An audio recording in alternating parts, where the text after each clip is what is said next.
ça va aller, ça va aller, ça va aller. Ça va aller. Life education, ça va aller. Life education, ça va aller. Life education, ça va aller. Life education, ça va aller. Life education, ça va aller. Life education, ça va aller. Life education, ça va aller. Life education. Yeah, what's up, what's up? It's your boy Islam 26 Video. Got yo, gars, vous êtes dans votre émission Univers Musical. Tey ma dalal fi benn ndaanaan bu maga maga maga maga maga maga mag. Waa mais Capo bi.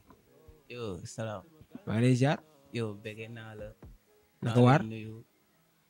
ñu bàyyi la nga présenté wu. Yo, Big Bass la aka Flex. Bon, maa ngi fii nii war a représenter benn émission. Maa ngi nuyu ñëpp di la nuyu yow Lil Salam. Mu jógee Fatick di représenter Fatick di représenter Keur Massar. What's up? Yeah, gars yi comme ni ma ko waxee woon Univers Musical donc day ñëw di jël ay artistes yoo xamante ni dañoo nekk ci seen yoon di prolifique di déggee di def ay sound donc ñu jël leen fësal li ñuy def comme ñun niñ koy defee parce que nous sommes tous des artistes et artistes yaakaar naa li am ëpp solo ci moom mooy ngay fësal liggéeyam donc di ku tey ma dalal fi Big Bass maa ngi lay jaar. Yo, Lil Salam bëgg naa la. Naka waar. Yo, ça va alhamdulilah. Naka hip hop bi. Bon, hip hop bi wala musique bi. musique bi lépp. Ouais. Bon, ñu ngi si di forcer di def ay affaire di teg. waaw loolu moom mën naa ko seede parce que dama lay gis xam nga mooy loolu quoi ngay yëngal ci TikTok beeg ak Snap beeg yooyu mais au delà de ça tamit dañu gis ne en même temps tu es trop stylé quoi temps yi lu waral loolu quoi temps yi lu xaw a waral nga xaw a bandi quoi. Non, est-ce que li bandi la bon dañuy jaxase rek. est-ce que nekkul ti blague moo lay jox ci affaire yi naan la xoolal waaw yëkkatil affaire yi. noonu la demee exact parce que xam nga moom nekkul nitu fii quoi. non bandi la ti blague bandi la. dañuy jaxase rek jënd fii affaire jaxase ak lii. yee de passage maa ngi jaare ti blague donc Big Bass ñu waxtaan tuuti ci sa projet yi. Big Bass lan moo waral nga choisir nekk artiste. bon man dama yàgg bëgg musique rap et surtout dama doon déglu Kana Bass moo gën a tax man ma dugg ci musique ouais et bien dama bëgg rap quoi moo gën a tax man ma focus ci décider que damay def musique ouais. loolu moo tax nga décider nekk artiste. ouais ba nga nekkee xale da nga doon rêver nekk artiste wala da nga déglu Kana Bass ba tax nga bëgg a nekk artiste. bon exact mosuma am rêve nekk artiste mais dès que bi ma découvrir Kana Bass di ko déglu di ko topp ay affaires yu bëri si la décidé ne dama bëgg a def dara quoi mu nekk sama passion ma def ci dara quoi. yeah right xam nga artiste moom souvent nga gis ku la motiver nga nekk artiste mais Afrique moom ñëpp ay artistes lañu parce que Afrique ni ngay juddoo xam nga tu vois li ngay gis li ngay vécu du coup loolu dalay dem ba dalay forcer ci ay affaires yu bari. donc loolu right la donc ba nga nekkee choix ba nga defee choix nekk artiste lan nga pare pour def ci game bi ak lan la musique jaral. non instant bi moom pour wax dëgg rek musique jaral la mu lu bëri parce que dama bëgg a récupérer dama bëgg a marquer dara avant may bàyyi wala avant may jàll si leneen quoi bëgg naa fi marquer dara comme ni ko grand yi defee ouais. En parlant de musique nag dafa xaw a yaatu parce que man bëgguma focus sur rap kese ouais la plupart de mes sons c'est ay affaire de rap musique lay wax affaire de instrument gabo wala afro des trucs genre wala rap mbalax quoi comme ni ko gars yi di waxee entre guillemets ouais. donc damay gis ne da ngay way da ngay rap tu vois parce que yàgg naa nekk yow studio di la gis ngay rap mais en même temps damay gis aussi ngay def tuuti ay trucs de français. je sais pas xaw ma ti blague moo la ci forger xaw ma lan la mais dama gis ne da ngay am toujours ay touches yoo xam te ne da nga koy andi ci sa musique lan moo waral choix boobu. bon je peux dire ti blague li mu wax li nga wax noonu ti blague bokk na ci parce que moom joué na ci lu bëri parce que moom yenn saa yi dafa may dugal ci univers am. et su ma fa duggee je suis obligé ma def comme moom quoi. ni mu koy utiliser. c'est ça quoi et aussi di leen déglu yéen tamit. oui parce que yow bu ma duggee si joo fekk la fa man damay am envie def yeneen genre musique bëgguma focus sur rap bi kese quoi c'est ça. ba pare musique bi tamit loolu la laaj man je pense que musique actuellement dafa am ouverture totale. parce que boo xoolee nigériens li ñuy def actuellement dem na ba américain bi moo ngi ñëw Nigéria di def featuring ak ñoom. donc je pense que loolu tamit tu as raison am nga droit def am benn ouverture sur sa musique. te loolu da lay permettre aussi nga mun a gën a génnee sa talent bi nga yor parce que talent des fois day nëbbatu si nit quoi tey exemple tey boo amoon featuring ak Wally Seck tey xam nga yow te tu es prêt pour faire le featuring donc noonu la demee je pense que loolu tamit mooy artiste donc artiste yu bëri nañ ci gën a bàyyiwaat xel xam ne musique bi du bul tënk sa bopp parce que li gars yi di def mën nga ko donc il suffit juste nga tàggat si sa bopp quoi mais bu ñu jógee ci étape boobu noonu condition pour nekk artiste c'est très difficile actuellement tout le monde est artiste c'est ça et dina métti pour nga feeñ wala quelque chose du genre mais affaire bi moyen bokk na si surtout loolu mais man defuma au fond man defuma pour dara damay def parce que plaisir dama bëgg quoi là damay passion la def déjà parce que dama bëgg musique defuma sans pour gagner si dara instant bi je sais pas nag tu le fais parce que tu as envie de le faire passion la ci yow quoi moo tax léegi damay enregistrer samay son di teg du ma sax génne parce que loolu mbégte la si man quoi man dem studio di enregistrer loolu quoi est-ce que mos nga def projet EP whatever album wala bah non mosuma def projet ay single rek laay def mais je sais que instant bi ni single yu ma dajale moom bu ma ko dajale woon def ko dina mat projet quoi dina mat projet parce que bëri na ay son yoo xam que génnewu ma ko tey noo gisee musique Sénégal bon je peux dire musique Sénégal là ça va parce que gars yi ñu ngi def ay collab ba léegi nag des na quoi mais en parlant de musique moom ça va quoi muy dox parce que comme boo xoolee exemple tey Wally Seck Mia Guissé ñu ngi collaborer Amadeus genre yooyu noonu quoi c'est trop cool pour avancement musique galsen quoi right parce que featuring yi dafay am lu muy joxe quoi surtout je pense que featuring yi li mu lay gën a mën a may aussi parce que day tax permettre public bi la xamuloon xam la quoi te loolu aussi dafa am solo ci artiste ci musique quoi parce que musique aussi nekkul loo xam te ne dañuy noonoo wala ñuy xeexoo parce que c'est nous dans nous quoi ñun ñoo war a jël benn affaire yëkkati ko ba ci kaw public bi gis ko bëgg ko tu vois nga ciy gagné ma ciy gagné xam nga public bi di ci savourer donc je pense que loolu mooy artiste te bëri na tey artistes yoo xam te ne Sénégal aussi dañu am complexe boobu noonu parce que tey yow tey benn Big Black mën na gis tey benn Big Bass tey mun na gis tey benn Lil Slam mu fil refrain mu bëgg ci Lil Slam dafa ko benn refrain day am problème woo Lil Slam ne ko lii dama bëgg nga teel ma refrain bi te loolu dafa dal artistes yu bari quoi noo gisee idéologie boobu est-ce que artiste war na mën a comporter wee noonu non pour man artiste parce que man perso man dama bëgg ay collab man su ma duggee studio ba gis la ngay def dara damay am envie tegu si loolu li ngay def noonu quoi pour man nag artiste boo ñëwee nga tëj sa bopp comme ça jéemoo dem si kenn pour am dara pour man là ça va pas pour man da nga war a ouvert nga boo nekkee yow ki nga xam que yaa fi taxaw nga ubbi porte yi booy yi nii di ñëw quoi ñoom ñu mën a am accès si yow xam ne da ngeen di collab boobu noonu defoo leen ko pour kenn da ngeen koy def pour musique Sénégal quoi mu mën a avancer c'est tout quoi donc noonu la demee donc actuellement ñu ngi lay gis yaa ngi ci TikTok bi yaa ngi def temps yi passé maa la gis ci benn studio lan nga nekk di préparer bon là ay affaire yu graaw parce que dañ doon dama jàppaguñu date nag mais ñu ngi préparer concert fii nii Kër Massar en parlant c'est pourquoi là ñuy dugg studio di enregistrer di teg quoi génn guñu benn nag mais pour bientôt inchallah instant bi décidé nañu quoi parce que tout à l'heure yaa ngi may souligner ne da ngay représenter Fatick en même temps Kër Massar mën naa bañ a wax sax Kër Massar mais mën naa wax Sénégal mais Fatick mooy base bi c'est ça lan mooy sa relation ak Fatick bon man Fatick foofu la judo foofu la yaroo et boo waxee affaire de Fatick sax man damay retenir benn affaire boobu ma soon wax yow Salam un jour mos nañ toog ma ak yow nga ne ma Fatick nga dëkk ma ne la wax nga ne ma demal foofu noonu nga def foofu noonu concert gratuit pour loolu et loolu tax na léegi ne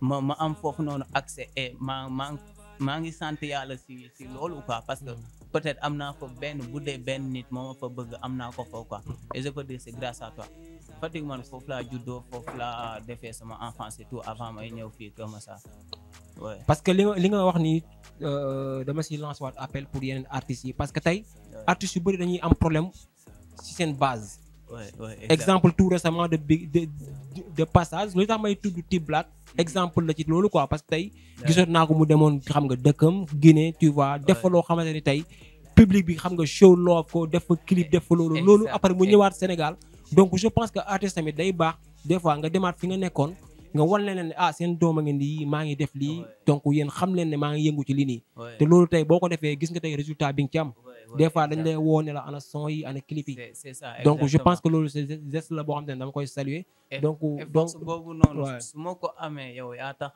su ma ko amee yéen a tax quoi we are together xam nga souvent américains yi fan la ñu rawee américains yi dañu mën collab parce que collaboration dafa am lu muy def collaboration des idées tout ça mën na permettre nit ki tolloon niveau étape 1 nga dimbali ko mu nekk ci étape 10 te loolu noonu yaakaar naa ne artiste bu nekk war na ko mën a conseiller moroomu artiste am donc T-Black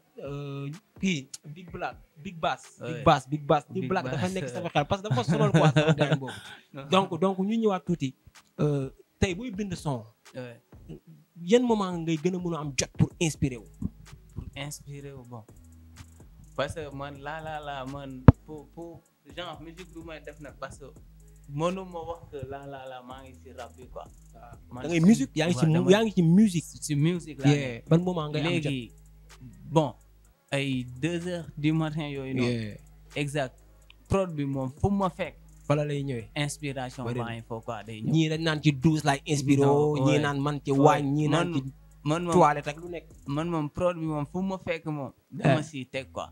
right bu ma tegee ma dem kale bind wala ma enregistré ko sama phone après xool nu ma ko gérer quoi.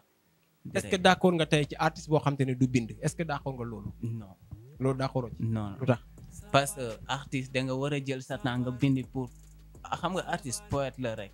right te nit ki bu lay déglu dafa soxla écoute dafa war a dégg dara quoi.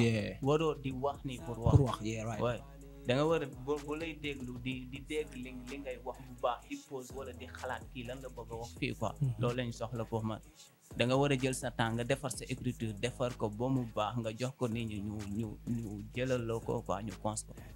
right waaye donc gars yi maa ngi leen di rappeler waat yéen a ngi si univers musical mu nekk benn concept d'émission boo xam te ne dañuy jël ay jeunes comme ni ma ko waxee rek moo xam ci lépp lu ñuy yëngu ci wàllum art ñu jël leen waxtaan ak ñoom quoi parce que tamit des fois day baax ñun ñuy waxtaan suñu biir donc di xamalante di ko mooy permettre aussi nit ki gën a xam fii mu toll quoi donc yow tey bu ma la doon laaj benn question tey ne genre tey buñ la fëggoon ci ay nelaw ne la dangaa bëgg featuring ak benn artiste bu mag kan lay doon. bon benn artiste bu mu bëgg a defal siiw na ñëpp xam nañ ko. Kaana Bass on peut dire. Bass waaye Bass a boss. donc yow gis naa sa cofeel ak Bass quoi. non xaw ma sax man ni ma ko bëggee sax xaw ma lan la quoi xaw ma lan la mais dama ko bëgg quoi dama ko bëgg. oui dama ko fii tey ñu gis musique actuellement mu ngi jëlee benn relais ñu gis artistes ñoo ngi dem au niveau international. lan nga gis ne tey artiste buy dem niveau international lan mooy li ko war pour mu mën a dem international parce que bëri na artistes yu dem international suñu ñibbisee tubaab bi sax du leen xam. exactement. bon musique Galsen nag mënuma wax que dinañ ko reconnaître ci côté international parce que peut-être langue bi kii bi wolof bi mooy xaw a kii. mais bon je peux dire nit ki boo liggéeyee sa liggéey mën na feeñ quoi. boo liggéeyee sa liggéey mën na feeñ te li ma gis ni instant bi ci Galsen ci gars yi li ñuy def ni collaboration yi ni je peux dire bien que mën na dem international et mën na taxaw foofu noonu quoi. oui te mën naa wax que gars yi mën nañ ci jël ay trophée ay affaire ay disque d'or et tout. mas nga def compétition yow. compétition ouais. ban compétition nga def. bon je sais plus rap xamatuma ban rap la mais xam nga compétition yi moom day xaw a bizarre. parce que vote Instagram la woon quoi. vote Instagram par vote. loolu la après ñu def ko après ñu ëppal ma vote. après man ñu kii ma quoi. c'était en quart de finale bien. nan ngay dundee musique bi ak say parents est-ce que tey say parents accepté nañu nga nekk artiste. bon ouais accepté nañ parce que je peux dire son mère moom daf may soutenir si lu bëri c'est affaire de musique bi daf may soutenir si lu bëri di ma jox ay affaire di si waxtaan ak man quoi. daf may soutenir si lu bëri di si waxtaan ak man quoi. et te gisuma benn affaire boo xam ko neexu ko si juste lenn kese la may wax def si ndànk quoi. def si ndànk yee Ouais, surtout loolu parce c'est que ça. loolu conseil la bu am solo Ouais, musique dafa bëri ay porte ouais, porte exact. yu bare la yor te Ouais. porte yooyu noonu boo amul maîtrise pour nga def bêtise day yomb Ouais, ouais. bëri na suñu génération ay artistes yoo xam te ne actuellement tey boo leen fëggoon ci ay nelaw ne leen pourquoi nga choisir nekk artiste dañ naan la xaw ma sax lu tax ma choisir que mais bu Ouais. démb doon tey du ma ko nekk parce que Ouais, être un artiste Ouais. c'est avoir une tête bien faite quoi tu vois Ouais. da ngay war a am connaissance know-how li américain yi di wax know-how Ouais, ouais, knowledge exact. en fait Exact. parce que connaissance boobu moo lay permettre aussi nga mun di transmettre ay messages yoo xam te ne nit da koy dégg di ci jëriñu mais tu Exact. peux pas être un artiste boo xam te ni ku la gis doo nekk royukaay tu Ouais, vois doo ouais. clean tu vois chaque Ouais. fois ñu ngi lay gis yaa ngi insister ci violence donc Ouais. loolu that's not artist you know Ouais, like lu jafe la nag parce que ngay musique say parents nangu la loolu dafa jafe ouais, ouais, donc exact. respect à vos parents donc Ouais. respect à nous aussi Ouais. ñi nga xamante ni tey dañuy nekk ci game bi parce que musique ñëpp xam nañ ne lu métier quoi Ouais, yombul moom. da ngay muñ chaque fois yaa ngi dem concert doo gis lu la neex des fois nga dem gis benn Exactement, animateur exact. bu lay xeex tu vois Ouais, donc yooyu ci game bi la bokk ouais. léegi bu ñu jógee foofu noonu ñu laal tuuti ci question de genre tey côté métier quoi parce que tey bëri na artistes yoo xam te ne amuñu métier loolu lan nga leen di conseil yow gis naa la jàmbaar nga gis naa la yaa ngi ci commerce bi aussi en Ouais. même temps yaa ngi ci étude bi Ouais. donc loolu noonu lan nga ci wax Bon, man li may wax mooy que nit quel que soit affaire bi fait si domaine boo mënti nekk nangul nga nangu job sa bopp quoi. Man job bi laa teg pour mën a évoluer ci sama bopp. maa ngi def musique maa ngi jàng maa ngi liggéey. et lépp laay gérer no et sans problème xaaruma si kenn. xaaruma kenn si affaire de musique. xaaruma kenn si affaire de job xaaruma kenn si affaire de damay jàng du waruma liggéey quoi. maa ngi gérer lépp et sant yàlla quoi. loolu lu jafe la quoi donc bëri na artistes yoo xam te ni genre du ñu am métier bu ñu xëyee nelaw midi la ñuy yeewu boo ñu waxee ñu ne ay artistes lañu xam nga bëgg sol yére bu rafet tu vois bëgg dem ci bëgg dund vie de luxe en fait te yow nanguwoo liggéey donc loolu fi moom pour nga sol lu rafet waaw lu clean nangul nga liggéey quoi nangul nga job loolu kese laay wax quoi.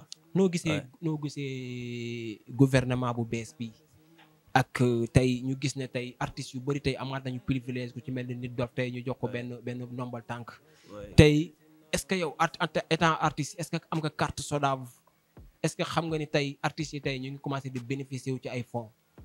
Bon je peux dire bon Nit Doff liñ ko nommé loolu dañ koy rafetlu parce que liggéey na ko fi quoi léegi xeex na pour dëkkam xeex na pour dëkkam on peut dire. et gouvernement bi bees bi nag pour wax si am nañ si ñoom yaakaar on peut dire parce que teg na wax nañ ay projet yoo xam que boo ko gisee da ngay xam ne lii au futur day dem quoi au futur dina dem quoi et ñun lool foofu lañ teg ba am si yaakaar yow loolu kese la et yàlla mottali lépp quoi incha allah. amiin donc Big Bass gars yi di gis Big Bass tey exemple émission bi Couronne si daan nekk États-Unis di la suivre nii bëgg xam kan mooy Big Bass yan mooy say plateforme ak nan lay def ba joindre la ci plateforme yooyu noonu lan lay tapé. Bon man maa ngi fépp Big Bass la boo demee YouTube fépp foo mënti dem si réseau yi boo tapé Big Bass BIGBAS2SE di nga gis Big Bass quoi nga suivre ma foofu noonu yokku leen ma doole maa ngi ñëw ak ay bagage yu leer naa ñu incha allah. tey lan nga bëggoon wax te posé wu ma la ko question nga détaillé ko pour que nit ñi xam kan mooy Big Bass. de comprendre ma question ba. lan nga bëggoon ma posé la ko te posé wu ma la ko. nga bëggoon ko exprimer nit ñi xam kan mooy Big Bass. Bon je peux dire pour nit ñi xam kan mooy Big Bass posé nga ma ko sànq parce que en résumé. Big Bass mooy boy boo xam que dafa jóge Fatick. ñëw Kër Massar di représenter ñaar yëpp. ñaar town yëpp lay ñaari town yëpp maa ngi représenter Fatick di représenter Kër Massar. fu nekk am nga fa gang quoi. oui te en même temps damay gis des fois blow man nga des fois damay naan sa waay est-ce que du top modèle sax. parce que dama lay gis des fois ci ay léegi cool ngay photo wu di pëndal xam nga. boo yi may àndal ñooy def ay affaire yooyu noonu. dañ may xam nga oui exact. léegi est-ce que mën nga ñu may benn affaire bu ndaw guys xam nga gars yi am aperçu ci Big Bass xam nga tuuti. benn affaire bu ndaw lu soft rek après gars yi bu ñu bëggee check affaire yi dañ dem xam nga YouTube dem Instagram dem xam nga. yo Audiomack dem cons quoi. sip ay bit bi door ma def rap gis ma ku may traite taxi nu ki bésil fa it kal man may def te foo ma kat maa la di du yegg fan maa leen fa di xàkkataay am sa bés fee di sal dugg fa ma tës sa gat dugg tegi tegil defi baaw baaw man may def si kaw kaw maa ngi kuroon dajal ban maa lay siwal vala ba am sa kilo ñeme na def lu neex ni Penda Mbaye ay waay ndeysaan maa ngi mel ni ciao ciao booy taay da nga waane sax booy taay da nga waane booy Tic Black yàq na la quoi non dañuy forcer rek non ngay teg ay affaire de kii affaire nangam quoi booy Tic Black yàq na la quoi non moom dafa gang do trop dafa gang moom gangster la bàyyi gis ak ay gaam noonu mais xoolal après moom xam naa day ñëw plateau ñu toog waxtaan inchallah parce que inchallah affaire yi nii la quoi c'est nous dans nous xam nga ñooy toog waxtaan génne te projet yi mooy loolu noonu c'est ça quoi donc Kër Massar xam nga Big Bass la moo ngi noonu dem leen ngeen check bagage yi dem constant yi xam nga dañ fi bàyyi contact am numéro yi au cas où tey ku ko soxla concert yooyu noonu tey Fosco yi tey Kër Massar tamit jot na tamit ñuy jël artiste Kër Massar di leen dugal ci Fosco yi quoi donc loolu tamit koy lancer waat appel donc gars yi nañ fi bàyyi numéro am tu vois képp koo xam te ne tey soxla na ko tey ci benn événement nga woo ko ci en même temps mu ngi préparé benn affaire bu rëy concert ak yooyu yëpp donc na gars yi get ready affaire baa ngi ñëw ñu bàyyi la nga tàggatoo mooy loolu. yow maa ngi lay bëggee salaam maa ngi lay bëggee bu baax yow nit ku baax nga depuis le début yaa ngi fi di ñu aider si lu bëri aider bi mooy côté ban événement bu am dañ ñuy woo ñu ñëw ànd ak yow et loolu force loo quoi loolu laa doon wax Black tey bi mooy ñëw ma ne ko salaam bu ñu amoon beneen gain bu mel ni moom genre fekk ne ñu ngi si kaw quoi en tout cas man respect quoi loolu laa mën a wax respect yow ak Amir Sultan aussi respect à lui et maa ngi nuyu ñëpp Big Bass la dem leen ngeen xaar ma si samay plateforme maa ngi ñëw ak ay affaire yu graaw inshallah quoi right yow respect gars yi comme ni ngeen ko gisee donc that's right Big Bass la dem leen ngeen check ko bagage yaay ñëw concert yaay ñëw baaw merci jaajëf ça va aller, ça va aller, ça va aller, ça va aller. Life education, ça va aller. Life education, ça va aller. Life education, ça va aller. Life education, ça va aller. Life education, ça va